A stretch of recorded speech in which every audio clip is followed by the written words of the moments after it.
Dans quelle langue Dieu vous a-t-il parlé? En anglais. Quelle langue? En hébreu? En grec? Il vous a appelé mon fils? Et ce quelqu'un répétait de nouveau, mon fils, mon fils.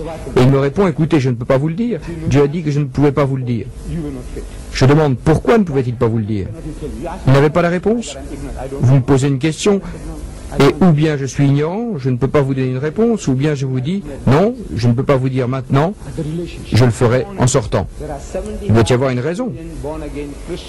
Mais les liens de parenté, renaître, il y a 75 millions de chrétiens qui sont nés de nouveau en Amérique, d'après Billy Graham dans son livre Comment renaître. 75 millions veut dire que le tiers des Américains sont angéliques. L'Esprit de Dieu est venu sur eux, sans parler des prédicateurs. Et Jésus dit, un peu de levain fait fermenter la masse. Vous avez besoin d'un peu de levain pour fermenter toute la masse. Si vous avez un tiers de levain dans votre pain, et si ce tiers ne fermente pas la masse, alors je dis qu'il y a quelque chose qui ne va pas dans votre levain. C'est de levain que vous parlez.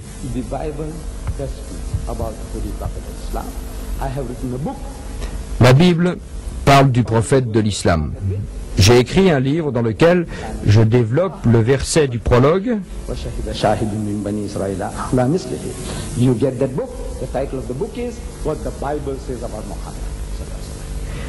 Lisez ce livre, son titre est « Ce que la Bible dit de Mohammed ». Que la bénédiction et le salut de Dieu soient sur lui. Plein de détails. Je donne 15 preuves pour démontrer que cette prophétie, je cite la Bible, des citations de la Bible, ne se rapporte pas à Jésus, mais à Mohammed. Je vous demande de lire ce livre.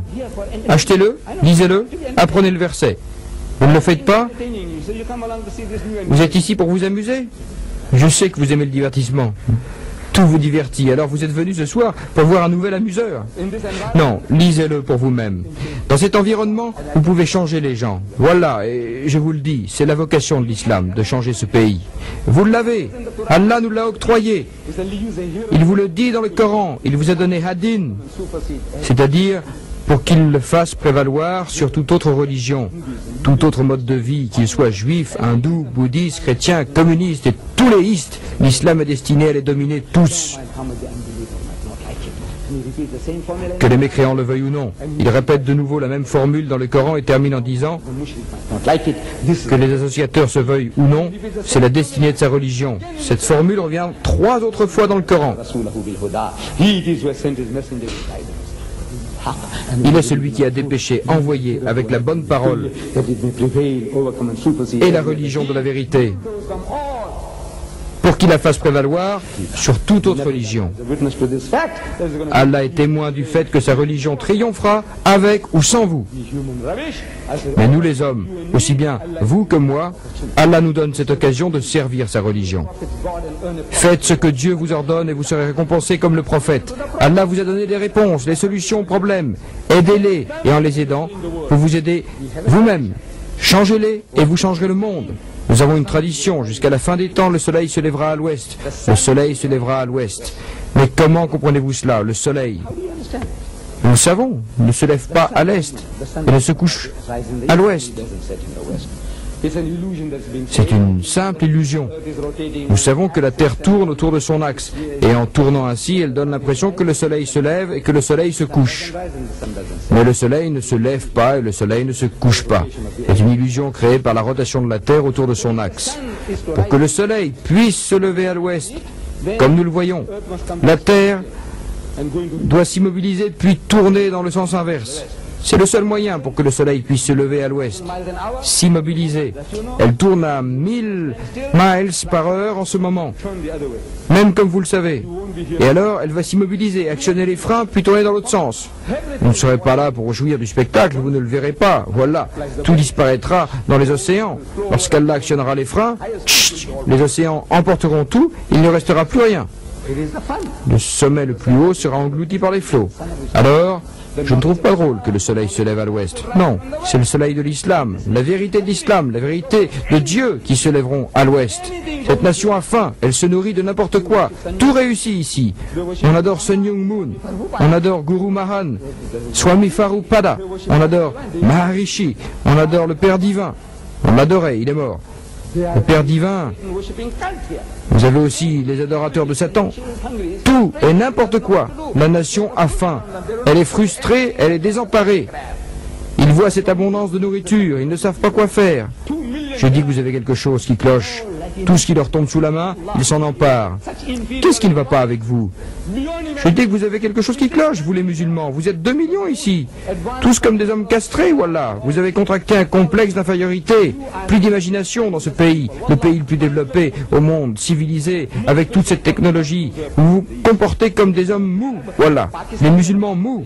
Je parle en particulier de ceux qui sont venus de l'Est, qu'ils soient arabes, pakistanais, bangladeshiens ou indonésiens. Tous des hommes mous. Qu'est-ce que vous m'avez fait lorsque je suis venu ici en 77? Qu'est-ce que vous êtes en train de faire maintenant? Je ne vois que des hommes mous, des hommes castrés, des hommes châtrés. Vous n'avez pas d'esprit, pas de volonté, pas d'énergie, pas d'enthousiasme militant. Je suis venu ici en 77 pour donner des conférences et j'ai téléphoné de New York à un centre musulman qui se trouve plus à l'ouest, une communauté musulmane. Je dis j'arrive. Il me demande quel sera le sujet de votre conférence. Le sujet? Je dis que la Bible dit de Mohammed, il dit, c'est un très bon sujet pour commencer. Très facile de commencer par la théologie comparative. Ce livre, ce sujet, je dis d'accord. J'arrive à l'heure et à la date prévue. Avez-vous fait de la publicité? Ils m'ont donné une brochure, pas comme celle-là, mais un petit tract. Comment l'appelez-vous? Flyer. Il y est écrit un prophète dans la Bible. Ahmed Didat parlera d'un prophète dans la Bible. Je dis, ne comprenez-vous pas l'anglais, vous, des étudiants d'université, vous, idiots? Un prophète? Je dis, c'est quoi un prophète? Savez-vous ce que signifie un? Vous ne savez pas? Cela signifie n'importe quel prophète. Un signifie n'importe lequel. C'est un article indéfini. Cela signifie n'importe quel prophète dans la Bible. Il y en a là 75. Et c'est n'importe lequel parmi eux. Êtes-vous intéressé par un quelconque prophète de la Bible? Les chrétiens sont-ils intéressés par un quelconque prophète de la Bible? Les juifs sont-ils intéressés par un quelconque prophète de la Bible? Non. Votre complexe d'infériorité, je dis, quoi, la Bible? Vous êtes même trop terrifiés pour écrire ces mots. Un autre groupe, je leur dis Mohammed, le plus grand. Quand je suis allé là-bas, ils avaient mis Mohammed le grand. Ils ont placé mon prophète au même rang qu'Alfred le grand. Celui qui a été brûlé vif, ou Alexandre le grand le païen. Qu'est-ce qui ne va pas avec vous? Vous êtes malade? Castrés, vous tous? Je ne sais pas, mais Allah, dans sa miséricorde, dit, il dit, ne désespérez pas. Ne désespérez pas de la miséricorde de Dieu. Je ne serais pas musulman si je désespérais. Vous avez quelque chose qui cloche. Vous ferez mieux de vous réveiller, voilà. C'est une occasion que Dieu vous donne en ce temps.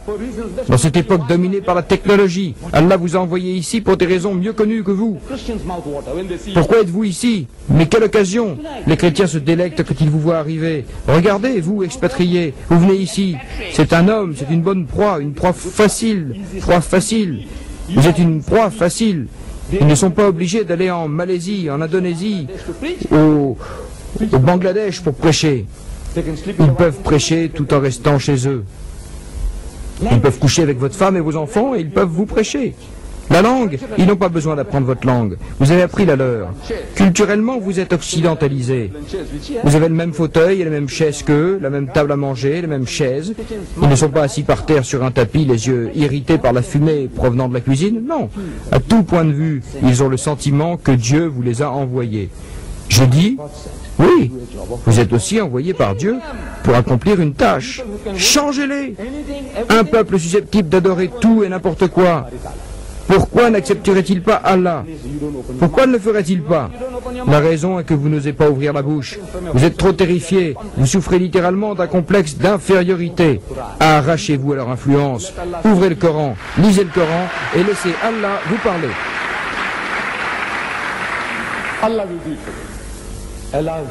Allah le fera pour vous. Laissez son livre vous toucher, touchez votre cœur. Et Inch'Allah, laissez Allah vous parler. Et il vous parle dans le Coran. Il nous parle tous, à vous, à moi, à toute personne dans la rue. Laissez-le vous parler et vous ne resterez plus jamais sur votre séant à rien faire. Vous attendez que d'autres viennent semer la pagaille chez vous, vous utilisez comme un sac de sable, comme un paillasson, vous mettre des idées dans la tête. Est-ce là la règle? Allah dit non. Et même si Allah est témoin de cela, il fera triompher sa religion.